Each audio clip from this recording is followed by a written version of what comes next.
নমস্কার বন্ধুরা, আশা করি ভালো আছেন, সুস্থ আছেন।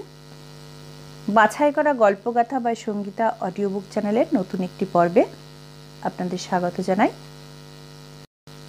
আজ আপনাদের পড়ে শোনাব একটি ভূতের গল্প, পরশুরামের লেখা মহেশের মহাযাত্রা। গল্পটি শুনুন, আশা করি ভালো লাগবে। ভালো লাগলে একটি লাইক দিতে ভুলবেন না। তাহলে শুরু করা যাক আজকের গল্প। আজকের গল্প পরশুরামের লেখা মহেশের মহাযাত্রা। কেদার চাটুর্য মহাশয় বললেন, আজকাল তোমরা সামান্য একটু বিদ্যে শিখে নাস্তিক হয়েছ, কিছুই মানতে চাও না।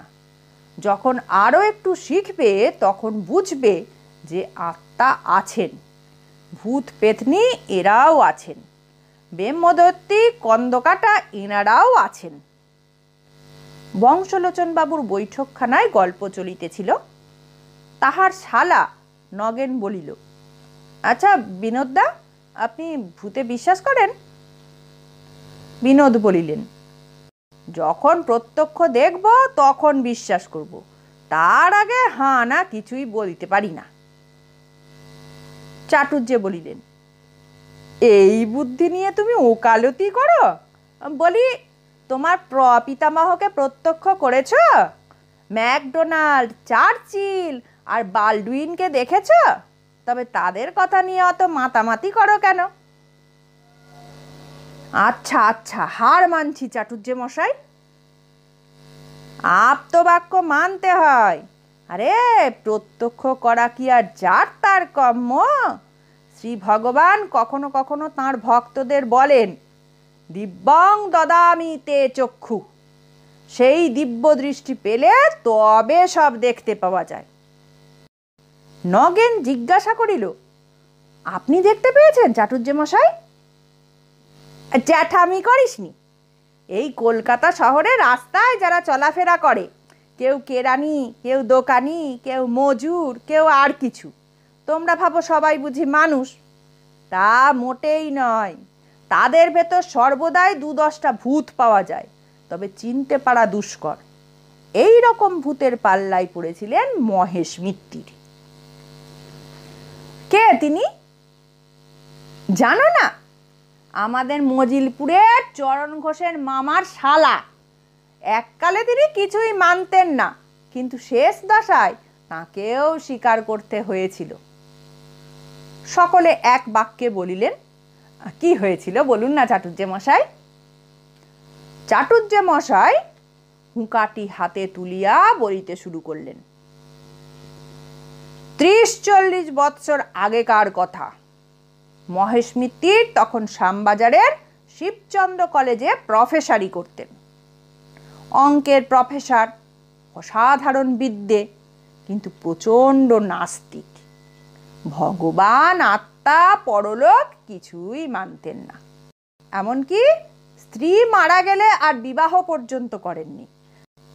খাদ্যাখাদ্যের বিচার ছিল না, বলতেন শুয়োর না খেলে হিঁদুর উন্নতির আশা নেই, ওটা বাদ দিয়ে কোনো জাত বড় হতে পারেনি।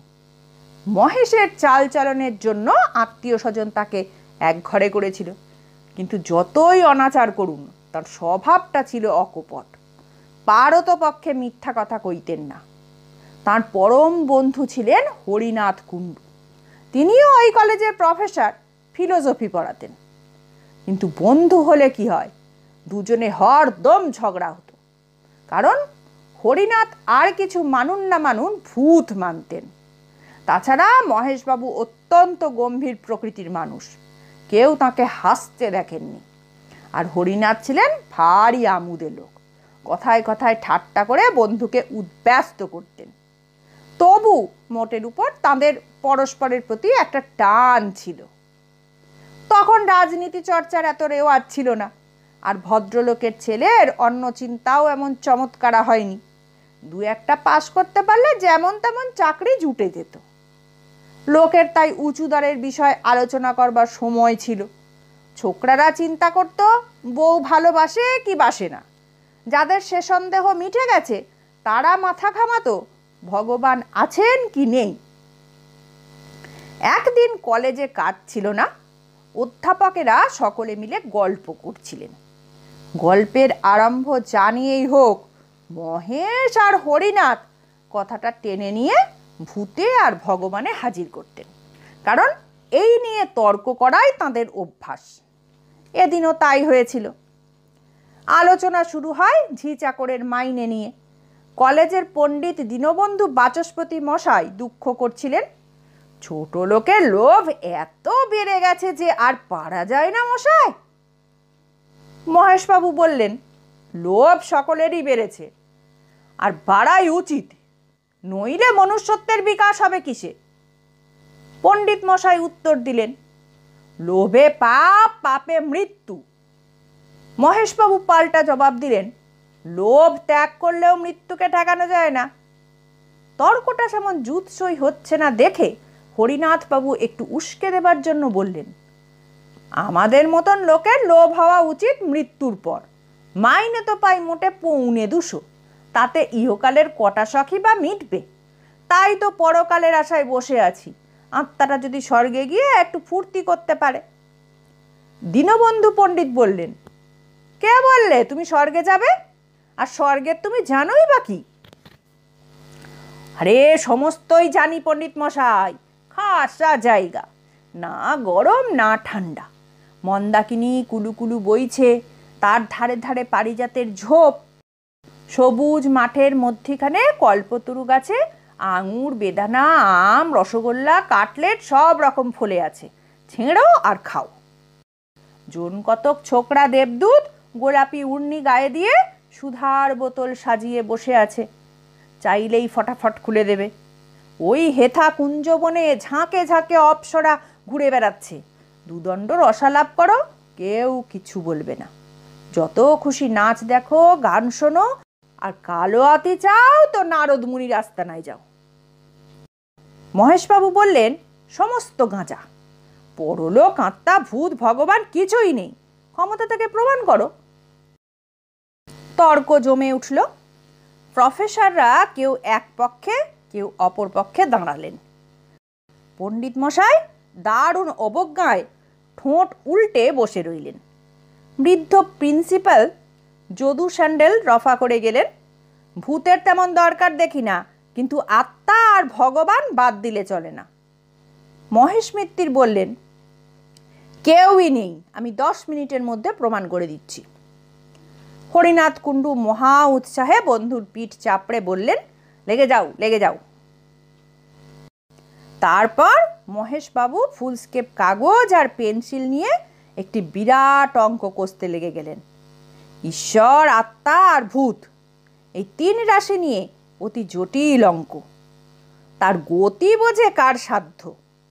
বিস্তর যোগ বিয়োগ গুণ ভাগ করে হাতির সুঁড়ের মতো বড় বড় চিহ্ন টেনে অবশেষে সমাধান করলেন। ঈশ্বর সমান 0, আত্মা সমান ভূত সমান √0। বাচস্পতি বললেন, বদ্ধ উন্মাদ। মহেশবাবু বললেন, উন্মাদ বললেই হয় না, এ হলে গিয়ে দস্তুর মতো ইন্টিগ্রাল ক্যালকুলাস, সাধ্য তাকে তো আমার অঙ্কের ভুল বার করুন। হরিনাথ বললেন, অঙ্ক টঙ্ক আমার আসে না। বাচস্পতি মশাই যদি ভগবান দেখাবার ভার নেন তো আমি মহেশকে ভূত দেখাতে পারি। বাচস্পতি বললেন, আমার বয়েই গেছে। মহেশবাবু বললেন, বেশ তো হরিনাথ, তুমি ভূতই দেখাও না, একটার প্রমাণ পেলে আর সমস্তই মেনে নিতে রাজি আছি।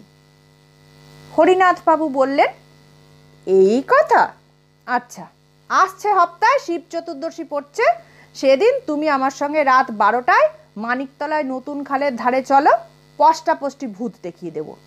কিন্তু যদি বিপদ কোনো ঘটে তাহলে কিন্তু আমাকে দুষতে পারবে না। যদি দেখাতে না পারো আমার নাক কান কেটে দিও, আর যদি দেখাতে পারি তো তোমার নাক কাটবো। প্রিন্সিপাল যদু স্যান্ডেল বললেন, কাটাকাটির দরকার কি, সত্যের নির্ণয় হলেই হলো।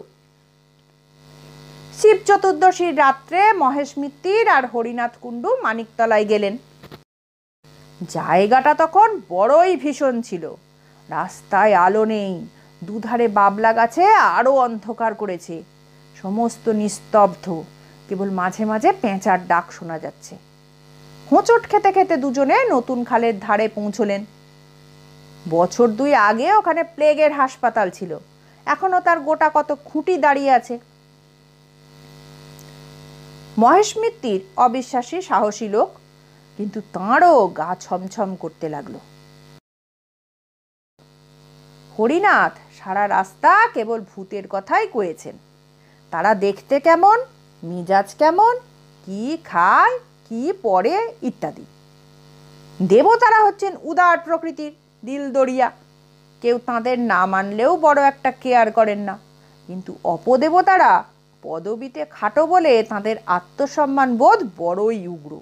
না মানলে ঘাড় মোটকে তাঁদের প্রাপ্য মর্যাদা আদায় করেন। এই সব কথা। হঠাৎ একটা বিকট আওয়াজ শোনা গেল, যেন কোনো অশরীরী বেড়াল তার পলাতাকা প্রণয়নীকে আকুল আহ্বান করছে। একটু পরেই মহেশবাবু রোমাঞ্চিত হয়ে দেখলেন একটা লম্বা রোগা কুচকুচে কালো মূর্তি দুহাত তুলে সামনে দাঁড়িয়ে আছে। তার পিছনে একটু দূরে ওই রকম আরো দুটো। হরিনাথ বাবু থরথর করে কাঁপতে কাঁপতে বললেন, রাম রাম, সীতারাম। ও মহেশ, দেখছো কি? তুমিও বলো না। আর একটু হলেই মহেশবাবু রাম নাম উচ্চারণ করে ফেলতেন, কিন্তু তার কনসেন্স বাধা দিয়ে বললে, একটু সবুর করো, যদি ঘাড় মটকাবার লক্ষণ দেখো তখন না হয় রাম নাম করা যাবে। ইংরা একটা পাকুড় গাছের নিচে ছিলেন। হঠাৎ ওপর থেকে খানিকটা কাদা গোলা জল মহেশের মাথায় এসে পড়ল। তখন সামনের সেই কালো মূর্তিটা নাকি সুরে বললে, মহেশ বাবু, আপনি নাকি ভূত মানেন না? এ অবস্থায় বুদ্ধিমান ব্যক্তি মাত্রই বলে থাকেন, আগে হ্যাঁ মানি বই কি। কিন্তু মহেশ মিত্তির বেয়ারা লোক। হঠাৎ তাঁর কেমন একটা খেয়াল হলো। ধাঁ করে এগিয়ে গিয়ে ভূতের কাঁধ খামচে জিজ্ঞাসা করলেন, কোন ক্লাস? ভূত থতমত খেয়ে জবাব দিলে, 2nd ইয়ার স্যার। রোল নম্বর কত? ভূত করুণ নয়নে হরিনাথের দিকে চেয়ে জিজ্ঞাসা করলে, বলি স্যার। হরিনাথের মুখে রাম রাম ভিন্ন আর কোনো কথা নেই। পেছনের দুটো ভূত অদৃশ্য হয়ে গেল। পাকুড় গাছে যে ছিল সে টুপ করে নেমে এসে পালিয়ে গেল। তখন বেগতিক দেখে সামনের ভূতটা ঝাঁকুনি দিয়ে মহেশের হাত ছাড়িয়ে চোঁচা দৌড় মারলে। মহেশ মিত্তির হরিনাথের পিঠে একটা প্রচন্ড কিল মেরে বললেন, চোচ্চর। হরিনাথও পাল্টা কিল মেরে বললেন, আহাম্মক। নিজের নিজের পিঠে হাত বুলোতে বুলোতে দুই বন্ধু বাড়িমুখ হলেন। আসল ভূত যারা আশেপাশে লুকিয়েছিল তারা মনে মনে বললে, আজই রজনীতে হয়নি সময়। পরদিন কলেজে হুলুস্থুলু বেঁধে গেল। সমস্ত ব্যাপার শুনে প্রিন্সিপাল ভয়ঙ্কর রাগ করে বললেন, অত্যন্ত শেমফুল কাণ্ড। দুজন নামজাদা অধ্যাপক একটা তুচ্ছ বিষয় নিয়ে হাতাহাতি। হরিনাথ, তোমার লজ্জা নেই? হরিনাথ বাবু ঘাড় চুলকে বললেন, আগে আমার উদ্দেশ্যটা ভালোই ছিল। মহেশকে রিফর্ম করবার জন্য যদি একটু করেই থাকি তাতে দোষটা কি? হাজার হোক আমার বন্ধু তো। মহেশবাবু গর্জন করে বললেন, কে তোমার বন্ধু? প্রিন্সিপাল বললেন, মহেশ তুমি চুপ করো। উদ্দেশ্য যাই হোক, কলেজের ছেলেদের এর ভেতরে জড়ানো একেবারে অমার্জনীয় অপরাধ। হরিনাথ, তুমি বাড়ি যাও, তোমায় সাসপেন্ড করলুম। আর মহেশ, তোমাকেও সাবধান করে দিচ্ছি, আমার কলেজে ভুতুড়ে তর্ক তুলতে পারবে না। মহেশবাবু উত্তর দিলেন, সে প্রতিশ্রুতি দেওয়া শক্ত। সকল রকম কুসংস্কার দূর করাই আমার জীবনের ব্রত। তবে তোমাকেও সাসপেন্ড করলুম। অন্যান্য অধ্যাপকরা চুপ করে সমস্ত শুনছিলেন। তাঁরা প্রিন্সিপালের হুকুম শুনে কোনো প্রতিবাদ করলেন না, কারণ সকলেই জানতেন যে তাঁদের কর্তার রাগ বেশি দিন থাকে না। মহেশবাবু তার বাসায় ফিরে এলেন। হরিনাথের ওপর প্রচণ্ড রাগ। হতভাগা একটা গভীর তত্ত্বের মীমাংসা করতে চায় জুয়োচুরির দ্বারা, সে আবার ফিলোসফি পড়ায়। এমন অপ্রত্যাশিত আঘাত মহেশবাবু কখনো পাননি। মানুষের মন যখন নিদারুণ ধাক্কা খায় তখন সে তার ভাব ব্যক্ত করবার জন্য উপায় খোঁজে। কেউ কাঁদে, কেউ তর্জন গর্জন করে, কেউ কবিতা লেখে। একটা তুচ্ছ কুঁজবকের হত্যাকাণ্ড দেখে মহর্ষি বাল্মীকির মনে যে ঘা লেগেছিল তাই প্রকাশ করার জন্য তিনি হঠাৎ দুছত্র শ্লোক রচনা করে ফেলেন, মা নিষাদ প্রতিষ্ঠাং তম ইত্যাদি। তারপর সাতকাণ্ড রামায়ণ লিখে তাঁর ভাবের বোঝা নামাতে পেরেছিলেন। আমাদের মহেশ মিত্তির চিরকাল নিরস অঙ্কশাস্ত্রের চর্চা করে এসেছেন, কাব্যের কিছুই জানতেন না, কিন্তু আজ তাঁরও মনে সহসা একটা কবিতার অঙ্কুর গজগজ করতে লাগলো। তিনি আর বেগ সামলাতে পারলেন না। কলেজের পোশাক না ছেড়েই বড় একখানা অ্যালজেব্রা খুলে তার প্রথম পাতায় লিখলেন, হরিনাথ কুণ্ডু খাই তার মুন্ডু। কবিতাটি লিখে বারবার ডাইনে বাঁয়ে ঘাড় মেকিয়ে দেখে আদিকবি বাল্মীকির মতন ভাবলেন, হ্যাঁ উত্তম হয়েছে। কিন্তু একটা খটকা বাঁধল। কুণ্ডুর সঙ্গে মুন্ডুর মিল আবহমান কাল থেকে চলে আসছে, এতে মহেশের কৃতিত্ব কোথায়? কালিদাসী হন আর রবীন্দ্রনাথই হন, কুণ্ডুর সঙ্গে মুন্ডু মেলাতেই হবে, এ হলো প্রকৃতির অলঙ্ঘনীয় নিয়ম। মহেশ একটু ভেবে ফের লিখলেন, কুণ্ডু হরিনাথ মুন্ডু করিপাত। হ্যাঁ, এইবার একটা মৌলিক রচনা বলা যেতে পারে। মহেশের মনটা একটু শান্ত হলো। কিন্তু কাব্য সরস্বতী একবার যদি কাঁধে ভর করেন তবে সহজে নামতে চান না।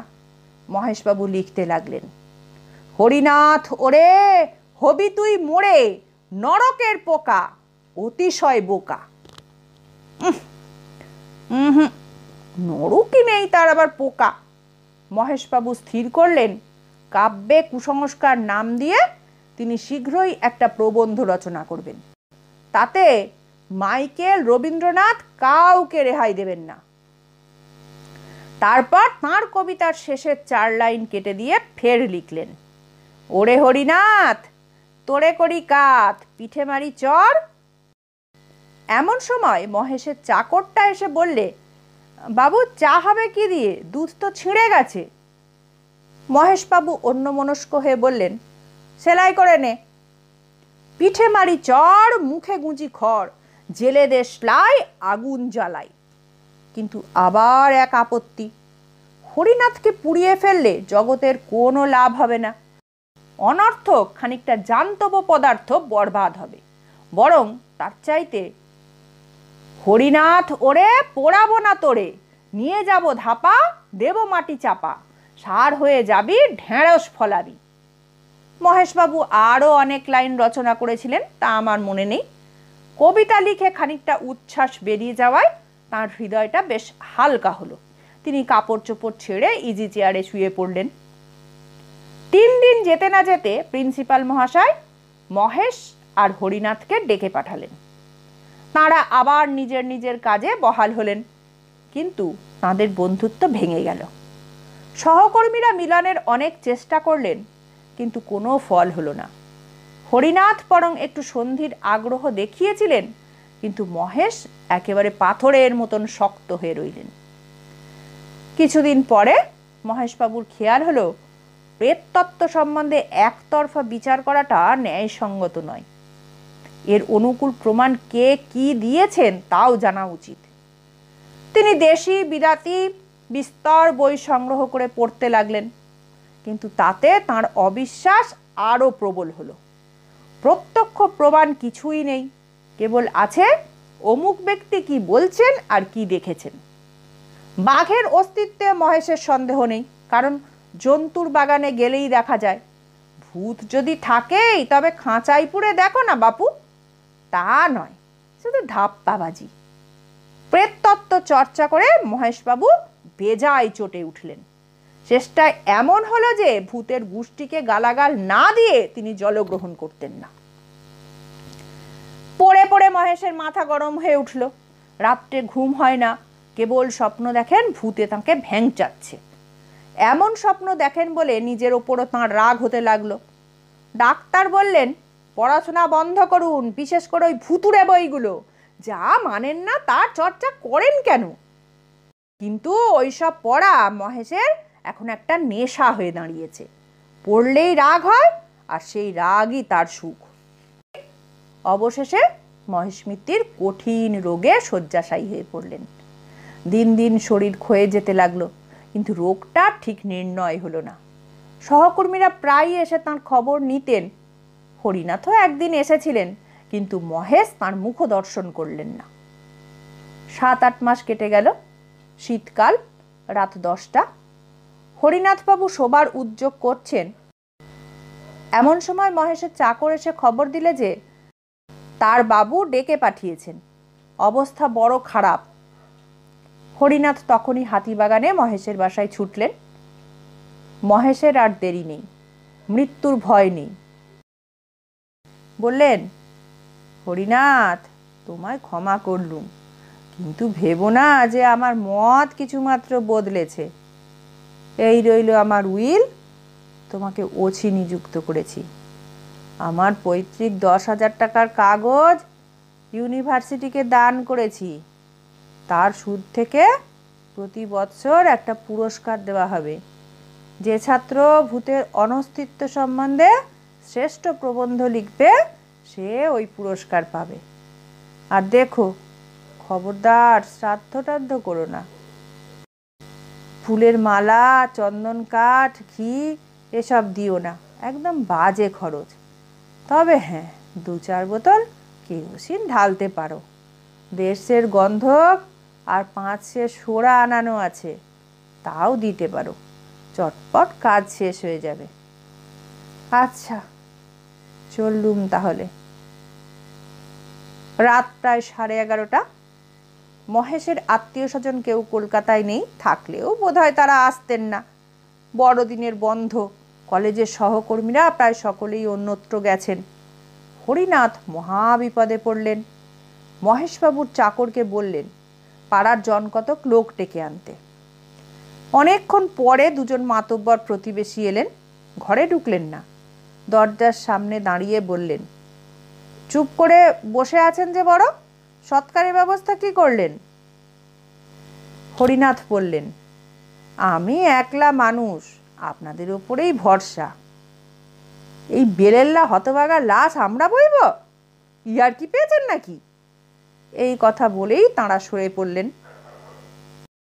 হরিনাথের তখন মনে পড়ল, বড় রাস্তার মোড়ে একটা মাঠ কোঠায় সাইনবোর্ড দেখেছেন, বৈতরণী সমিতি, ভদ্রমহোদয়গণের দিবারাত্র সস্তায় সৎকার।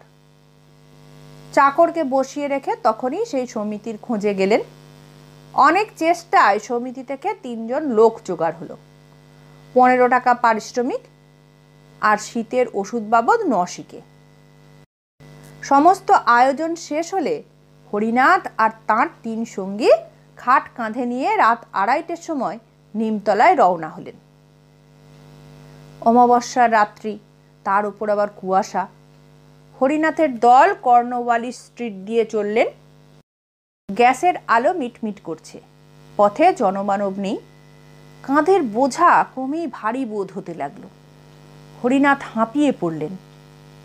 বৈতরণী সমিতির সর্দার ত্রিলোচন পাকরাশি বুঝিয়ে দিলেন, এমন হয়েই থাকে, মানুষ মরে গেলে তার ওপর জননী বসুন্ধরার টান বাড়ে।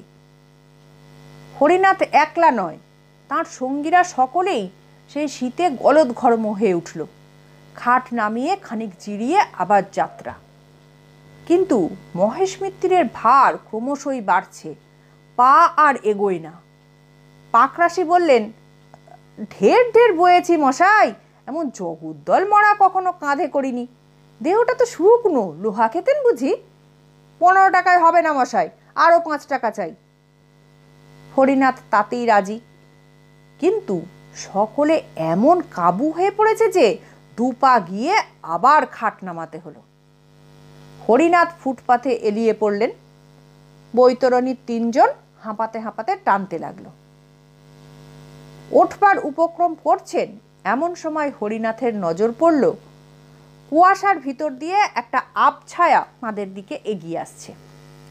কাছে এলে দেখলেন কালো র্যাপার মুড়ি দেওয়া একটা লোক। লোকটি বললে, আপনারা হাঁপিয়ে পড়েছেন দেখছি, বলেন তো আমি কাঁচ দিই। হরিনাথ ভদ্রতার খাতিরে 2-1 আপত্তি জানালেন, কিন্তু শেষটায় রাজি হলেন। লোকটি কোন জাত তা জিজ্ঞাসা করলেন না, কারণ মহেশ মিত্তির ও বিষয়ে চিরকাল সমদর্শী, এখন তো কথাই নেই। তাছাড়া যে লোক উপযাজক হয়ে শ্মশান যাত্রার সঙ্গী হয় সে তো বান্ধব বটেই। ত্রিলোচন পাকরাশি বললেন, কাঁধ দিতে চাও দাও, কিন্তু বখরা পাবে না তা বলে রাখছি। আগন্তুক বললে, বখরা চাই না। এবার হরিনাথকে কাঁধ দিতে হলো না, তার জায়গায় নতুন লোকটি দাঁড়ালো। আগের চেয়ে যাত্রাটা একটু দ্রুত হলো, কিন্তু কিছুক্ষণ পরে আর পা চলে না। ফের খাট নামিয়ে বিশ্রাম। পাকরাশি বললেন, 20 টাকার কাজ নয় বাবু, এ হলো মোষের গাড়ির বোঝা, আরো 5 টাকা চাই। এমন সময় আবার একজন পথিক এসে উপস্থিত, ঠিক প্রথম লোকটির মতন কালো র্যাপার গায়ে। এও খাট বইতে প্রস্তুত। হরিনাথ দ্বিরুক্তি না করে তার সাহায্য নিলেন। এবার পাকরাশি মশাই রেহাই পেলেন। খাট চলেছে আর একটু জোরে, কিন্তু কিছুক্ষণ পরে আবার ক্লান্তি। মহেশের ভার অসহ্য হয়ে উঠেছে, তার দেহে কিছু ঢোকেনি তো। খাট নামিয়ে আবার সবাই দম নিতে লাগলো। কে বলে শহুরে লোক স্বার্থপর? আবার একজন সহায় এসে হাজির, সেই কালো র্যাপার গায়ে। হরিনাথের ভাববার অবসর নেই, বললেন, চলো চলো। আবার যাত্রা, আরো একটু জোরে। তারপর ফের খাট নামাতে হলো। এ যে চতুর্থ বাহক এসে হাজির, সেই কালো র্যাপার। এরা কি মহেশকে বইবার জন্যই এই 3 প্রহর রাতে পথে বেরিয়েছে? হরিনাথের আশ্চর্য হবার শক্তি নেই। বললেন, ওঠাও খাট, জলদি চলো। 4 জন অচেনা বাহকের কাঁধে মহেশের খাট চলেছে, পিছনে হরিনাথ আর বৈতরণী সমিতির 3 জন। এইবার গতি বাড়ছে, খাট হনহন করে চলছে। হরিনাথ আর তার সঙ্গীদের ছুটতে হলো। আরে অত তাড়াতাড়ি কেন, আসতে চলো। কেই বা কথা শোনে, ছুট ছুট। আরে কোথায় নিয়ে যাচ্ছ, থামো থামো, বিডল স্ট্রিট ছাড়িয়ে গেল যে। লোকগুলো কি শুনতে পায় না? ওহে পাকরাশি, থামাও না ওদের। কোথায় পাকরাশি? তিনি বিচক্ষণ লোক, ব্যাপারটা বুঝে টাকার মায়া ত্যাগ করে সদলে পালিয়েছেন। মহেশের খাট তখন তীর বেগে ছুটছে। হরিনাথ পাগলের মতন পিছু পিছু দৌড়াচ্ছেন। কর্ণবালি স্ট্রিট, গোলদিঘি, বউবাজারের মোড় সব পার হয়ে গেল। কুয়াশা ভেদ করে সামনের সমস্ত পথ ফুটে উঠেছে। এ পথের কি শেষ নেই? রাস্তা কি উপরে উঠছে না নিচে নামছে? এ কি আলো না অন্ধকার? দূরেও কি দেখা যাচ্ছে? সমুদ্রের ঢেউ না চোখের ভুল? হরিনাথ ছুটতে ছুটতে নিরন্তর চিৎকার করছেন, থামো থামো। ও কি, খাটের উপর উঠে বসেছে কে? মহেশ? মহেশই তো। কি ভয়ানক! দাঁড়িয়েছে, দুরন্ত খাটের উপর খাড়া হয়ে দাঁড়িয়েছে। পিছন ফিরে লেকচারের ভঙ্গিতে হাত নেড়ে বলছে। দূর দূরান্তর থেকে মহেশের গলার আওয়াজ এলো, হরিনাথ, ও হরিনাথ, ওহে হরিনাথ। কি কি? এই যে আমি। ও হরিনাথ, আছে আছে, সব আছে, সব সত্যি। মহেশের খাট অগোচর হয়ে এলো। তখনও তার ক্ষীণ কণ্ঠস্বর শোনা যাচ্ছে, আছে আছে। হরিনাথ মূর্ছিত হয়ে পড়লেন। পরদিন সকালে ওয়েলেসলি স্ট্রিটের পুলিশ তাকে দেখতে পেয়ে মাতাল বলে চালান দিলে। তাঁর স্ত্রী খবর পেয়ে বহু কষ্টে তাকে উদ্ধার করলেন। বংশলোচনবাবু জিজ্ঞাসা করলেন, গয়ায় পিণ্ডি দেওয়া হয়েছিল কি? শুধু গয়ায়, পিণ্ডি দাদন খাঁয়ে পর্যন্ত দেওয়া হয়েছে, কিন্তু কোনো ফল হয়নি। পিণ্ডি ছিটকে ফিরে এলো। তার মানে মহেশ পিণ্ডি নিলেন না, কিংবা তাকে নিতে দিলে না। আশ্চর্য! মহেশ মিত্রের টাকাটা? সেটা ইউনিভার্সিটিতে গচ্ছিত আছে, কিন্তু কাজ কিছুই হয়নি। ভূতের বিপক্ষে প্রবন্ধ লিখতে কোনো ছাত্রের সাহস নেই। এখন সেই টাকা সুদে আসলে প্রায় 25,000 হয়েছে। একবার সেনেটে প্রস্তাব ওঠে টাকাটা প্রত্ন বিভাগের জন্য খরচ হোক, কিন্তু ছাদের ওপর এমন দুপদাপ শব্দ শুরু হলো যে সবাই ভয়ে পালালেন। সেই থেকে মহেশ ফান্ডের নাম কেউ করে না। শেষ হলো আজকের গল্প। গল্প ও গল্প পাঠ সম্পর্কে আপনাদের মতামত কমেন্টের মাধ্যমে অবশ্যই জানাবেন। ভালো লাগলে লাইক ও শেয়ার করবেন। আমাদের চ্যানেলটিকে সাবস্ক্রাইব করে আমাদের সাথে থাকার অনুরোধ রইল। সকলে ভালো থাকবেন, সুস্থ থাকবেন, আনন্দে থাকবেন। নমস্কার।